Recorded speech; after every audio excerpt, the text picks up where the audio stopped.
ஞானசம்பந்தருக்கு அப்பர் சுவாமி ஒரே பாட்டில் மூடிவிட்டதே என்ற எண்ணம் வருகின்ற நிலையில் அப்பொழுது திருவாயுமூரில் சில அற்புத நிகழ்ச்சி நடத்தி காட்டினார் சிவபெருமான். யாருக்கு? அப்பர் சுவாமிக்கு. அப்பவே திருஞான சம்பந்தம் இருக்கிறார். அதை விலைக்கு சொன்னால் இன்னும் நேரம் காலம் ஓடும்.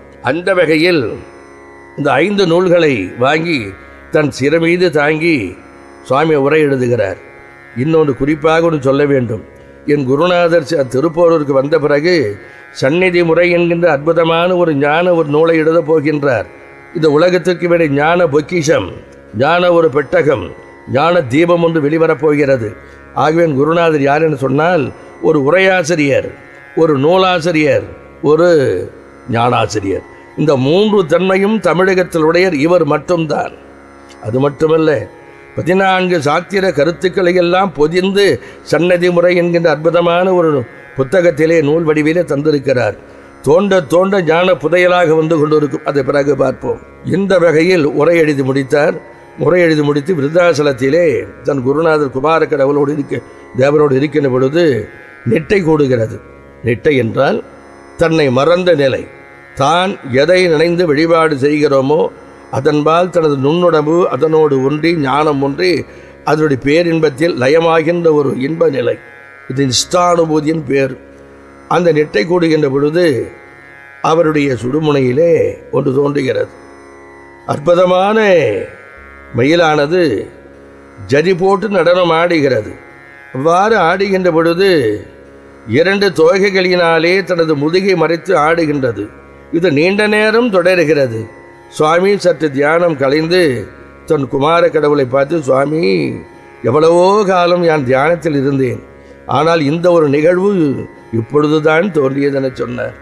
உடனே குமாரதேவர், எனக்கு உபாசனமூர்த்தி பெரியநாயகி அம்மையார் எம்மை ஆட்கொண்டு அருள்பாலிப்பது போல உமக்கு உபாசன மூர்த்தியாக இருப்பவர்கள் மீனாட்சி. ஆகவே நீ மதுரையம்பதிக்கு சென்று மீனாட்சியை வேண்டுவாயாகில் இதனுடைய விளக்கம் தெரியும் என்று சொன்னார். குருநாதருடைய வாக்கை வேத வாக்காக கொண்டு பாண்டிய மாநகரத்தின் தலைநகராக விளங்குகின்ற மதுரைக்கு சென்று 45 நாட்கள் தவம் கிடக்கின்றார். அதனை விரிவாக சொன்னால் நமது உள்ளமெல்லாம் நெகிழும். முதலிலே நின்ற கோலம். சில அடியார்களெல்லாம் மீனாட்சி சன்னதியில் அவருக்கு அமுது ஊட்டுவார்கள், நீராகாரமாக, லிக்விட் ஃபுட்டு மாதிரி. அது சிறிது காலம் ஆன பிறகு அதையும் எடுக்க மறுத்தது. தண்ணீர். இவ்வாறாக ஒரு 16 நாள் ஆன பிறகு உட்கார்ந்தார். அதன் பிறகு சிறு தண்ணீர் எடுக்கும், சில நேரம் தண்ணீர் எடுக்காது. உட்கார்ந்தவர் உணவு இல்லாமலேயே காற்றையே உணவாக கொண்டு மீனாட்சி அம்மாள் ஒடுங்கி அந்த இடத்திலேயே படுத்தார். 32வது நாள் மீனாட்சி அதனுடைய சன்னதியிலே அற்புதமான வடிவம் கொண்டு ஜல் ஜல் என்ற நாத சலங்கையோடு நடந்து வருகின்ற தன்மை ஏதோ ஒரு இடத்தில் பஞ்சடைந்த காதின் மூலமாக சுவாமிக்கு கேட்கிறது. அருகே வந்தவுடனே தனது 2 கரங்களினாலே தீண்டி சிதம்பரா என்று சொன்னால், ஆகவே எனது குருநாதருக்கு தங்கமேனி, மீனாட்சியனுடைய ஸ்பரிசம் பெற்ற உடம்பு தங்கமேனி. அவர் ஸ்பரிசம் மட்டும்தானா? குமார கடவுளாகிய கந்தவேல் ஸ்பரிசம் பெற்ற மேனி. இவ்வளவு பெரிய மகாஞானி அந்த சமராபுரி இடம். முருகன் விளையாடிய இடங்கள் தொண்டை நாட்டிலே 2 தான். ஒன்று சமராபுரி என்கின்ற திருப்போரூர், மற்றொன்று வள்ளியை திருமணம் செய்து கொண்ட வள்ளிமலை. இங்குதான் அவர்கள் நிறைய இடங்கள் நடந்து சென்ற இடம் இருக்கட்டும். அந்த வகையில் ஆக 32வது நாள் அற்புத நிகழ்ச்சியை கண்ட அவர் திருவடியினை விழுந்து தேம்பி அழுகிறார். சிதம்பரா, யான் உன்னை விட்டு பிரியோம். பிறகு அந்த அருமையை பற்றி மீனாட்சி கலிவெண்பாவாக முதலாக சாக்தம், சக்திக்கு ஒரு சாக்தம் என்பது ஒரு சமயம், 6 சமயங்களிலே ஒன்று. சக்தியை அதாவது முழுமுதல் கடவுளாக கொண்டு வணங்கப்படுவது சாக்தம். சாக்தத்துக்கு முதல் தமிழ் நூல் நம்ம சிதம்பர குரு எழுதிய மீனாட்சி கலிவெண்பா. அற்புதமான ஒரு மந்திர நூல். அந்த நூல் 3 நாள் 27 நாள் நினைத்த காரியங்கள் உடனே கைகூடும். என்ன நோய்கள் இருந்து எதுவாக இருந்தாலும் அனுபவித்து தெரிந்து கொள்ள வேண்டிய விஷயம்.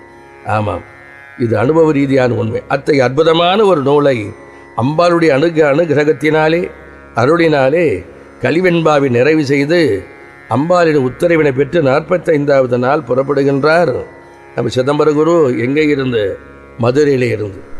அவ்வாறு வருகின்ற வழியிலே குமாரதேவர் இடத்திற்கு விருத்தாசலம் வந்து தன் சுவாமி கிட்ட உத்தரவு வாங்க பார்க்குறார். குரு கிட்ட சுவாமி நிட்டையில் இருப்பதினாலே அவர் எழுப்பக்கூடாது என கருதி என்ன செய்தாங்க, சுவாமி நேராக தொண்டை நாட்டுக்கு வருகின்ற பொழுது கிளியனூர் வருகிறார். கிளியனூர் கிளியனூரில் ஒரு அம்மா அங்கே பசி தாங்க முடியல. பசி தாங்காததுனாலே இதற்கு முன்னால் அந்த மயிலை பற்றி உங்களுக்கு சொல்லணும் இல்லையா, அம்பாள்கிட்ட கேட்குறப்போ சொல்லிட்டாங்க அம்பாள், சமராபுரி என்கின்ற யுத்தபுரி 6 முறை பழுதடைந்து 7வது முறையாக புதுப்பிக்க வேண்டும். இது குமார கடவுள் ஒரு குருநாதராக இருந்து உம்மை ரட்சிப்பான். ஆகவே நீ காஞ்சிபுரத்திற்கு சென்று அங்கே இருந்து கிழக்கு மார்க்கமாக சென்றால் அந்த இடத்தை அடைவாய் என்று அம்மா வழி சொல்லி அனுப்பிச்சிட்டார். அந்த வழியில்தான் கிளியனூரை வருகிறார். காஞ்சிபுரத்துக்கு வரலை.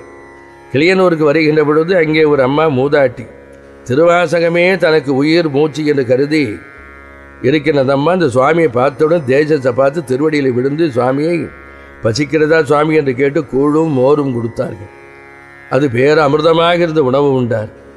அவர்கள் மூலமாக பொம்மையப்பாளையம் பாளைய சித்தரிடம் 8 நாள் அளவலாவி பேசி பிறகு சமராபுரிக்கு வர முற்படுகின்றார். அப்போ ஞானாம்பிகையை சரி இரு, நான் மட்டும் போகிறேன் என்று வரார். ஞானாம்பிகை நிறுத்தி கிளியை நிறுத்திட்டு அவர் புறப்படுறார். அவ்வாறு திருப்போரூர் வருகின்ற பொழுது எல்லாம் பணம் காடு. பணம் மலை ஒன்று இருக்கிறது, பணம் காடு. அந்த காட்டிலே உழவுகின்றார். இதுதான் திருப்போர். சில கிராமணிய சமூகத்தார் வாழ்ந்து கொண்டிருக்கிறார்கள். கணியர்குல மாதுக்கள் கொஞ்சம் பேர் இருக்கிறாங்க, வணிகர் குழு கொஞ்சம் பேர், நாய்க்கர்கள் கொஞ்சம் பேர், இப்படி கொஞ்சம் அதிகமாக வாழ்ந்தவர்கள் கிராமணிய சமூகத்தார் இருக்கின்ற சான்றோர்கள். அந்த காலத்தில் பனங்காட்டை சுற்றி பார்த்து கோவில் எங்கே இருக்க தடம் தெரியாமல் பிரணவமலைக்கு அடுத்த கிழக்கே அற்புதமான ஒரு விநாயகர் கோவில். அந்த கோவில் அடியிலே வேப்பமரத்துக்கு கீழே சுவாமி உட்கார தினமும் அங்கே இருப்பார். அவருக்கு உடம்பு எப்படின்னு கேட்டிங்கன்னா அது ஒரு பெரிய அதிசயம். அங்கே என்ன செய்வார், காலையிலே வைகரி பொழுது எழுந்துப்பார். பிரணவமலையினுடைய ஒரு பாகத்தில், அதாவது மேற்கு பாகத்தில் ஓடையாக இருந்து அந்த பனங்காட்டின் வழியாக விரிந்து அகன்று சமுதிரத்தை நோக்கி செல்லும். அதற்கு வெள்ளையார் ஓடையின் பேர். எப்பொழுதும் ஈரப்பதமாக இருக்கின்ற ஒரு இடம் அந்த பனங்காடு. இந்த பனங்காடு தினமும் வெள்ளையார் ஓடையில் குளிப்பாங்க.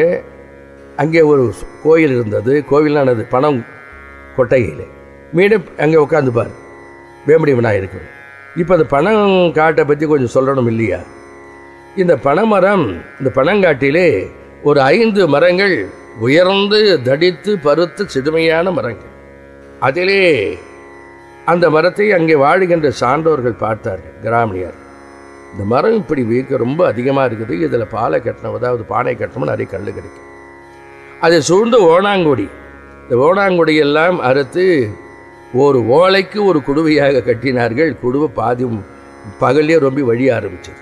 வளமான வாழ்வு அவர்களுக்கு கிடைத்தது. உடனே மத்தியானத்துக்கு என்ன பண்ண, அடுத்த குடுவையை மத்தியானத்துக்கு போனால் மீண்டும் ஓணாங்கொடி அறுத்தது மீண்டும் உச்சி வரைக்கும் போகிறது. இது தொடர்ந்து 2 வேளையும் அறுக்க முளைத்து கொண்டே வருகிறது.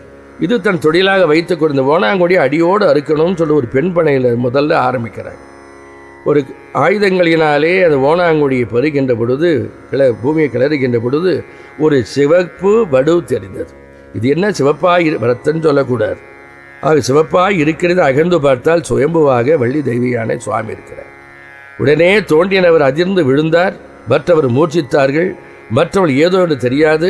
அதில் ஒரு மகாபிரிவு ஞானத்தினாலே இது மகாபிரபு இருக்கிறாங்க என்று இணைந்து அவர்கள் மூர்ச்சியை தெளிவித்து அந்த மூர்த்திகள் அங்கேயே என்ன பண்ண ஒரு பணம் கொட்டையை அமைத்து தினமும் 2 காலம் விளக்கேற்றி சுவாமிக்கு அவர்களால் நைவேத்தியம் பண்ணுற மாதிரி அவங்க இது வழக்கமாக வச்சிருந்தாங்க. இவ்வாறு இருக்கின்ற பொழுதுதான் நமது சிதம்பர தேவர் அங்கே வரார். வந்தவுடனே சுவாமியை வணங்குவார். ஒரு நாள் என்ன பண்ணுறாரு, நான் எவ்வளவு காலம்தான் இங்கே இருப்பேன், எவ்வளவு காலம்தான் இந்த கோவில் தெரியாமல் இருப்பேன் என்று மனம் நொந்து கொண்டார். அப்பொழுது சுவாமி குமாரதேவர் வடிவிலே கந்தவேல் படங்காட்டில் வராங்க. இந்த வடிவத்தை பார்த்த உடனே சிதம்பரூருக்கு சொல்லணுமா, குமாரதேவர் நாம் வருகின்ற பொழுது சுவாமி நிட்டையில் இருந்தாங்க, சொல்லாமல் வந்துட்டோமே, நம்மளை தேடி இவ்வளோ தூரம் வந்திருக்கிறாங்களேன்னு தாயை கண்ட குழந்தைக்கு எவ்வளவு ஆனந்தம் இருக்குமோ, எவ்வாறு இருக்குமோ, ஓடி செல்லுமோ அதுபோல் வேகமாக ஓடுவதற்கு துவங்குகிறார். ஆனால் இந்த வடிவத்தை பார்த்த உடனே என்ன பண்ணுறாரு, தன்னை மெய் மறைக்கிறார். மிடியால் இருள் போக்கும் மேதை வந்தான், வடிவால் ஓமையிலான் வந்தான் என்று வந்தான். முதுகிரியான் வந்தான் முகிலனையான் வந்தான் என்னல் குமாரதேவன் எனும் நாமத்தான்